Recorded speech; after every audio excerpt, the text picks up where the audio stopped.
Well, Caesar's not there for very long. You know, the civil war's going on most of the time. He has supreme power, but it's certainly true.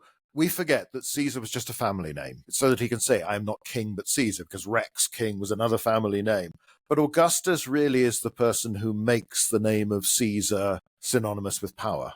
Because when you think after him, all the emperors that come for those centuries, they use the name Caesar, they use the name Augustus. So really, in the ancient terms, Augustus is the bigger figure, because he is far more successful. And he's the one who sets up this regime that even later emperors, Vespasian, who'll succeed after Nero's death and the civil war that follows, calls himself a Caesar. So he's taken a family name. It's like deciding if you were prime minister in Britain to call yourself, I don't know, Churchill or Gladstone or something, because you take one of these figures from the past. It's why you have a Kaiser in Germany, a Tsar in Russia in the early part of the 20th century still.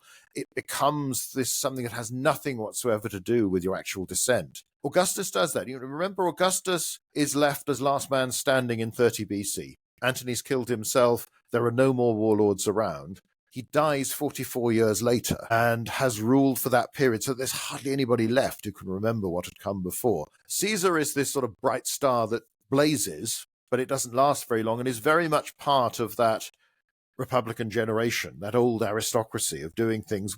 Even though Mark Antony dismisses the young Augustus as he'll become as a boy who owes everything to a name. It's the fact that he has the name Caesar makes his career possible, that he has Caesar's money and gains Caesar's connections. Without that, this 19-year-old couldn't have done anything. That's not the way the Roman system works. He was able to rally troops to him, and he had that ability to do a lot, but also to learn from his mistakes. There's a lot of trial and error early on.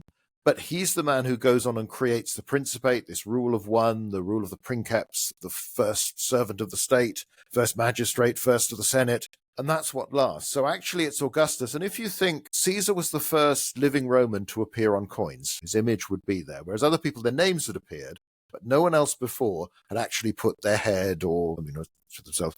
But it's only some of the coinage. Augustus's name or symbols are on every silver and gold coin minted in the empire.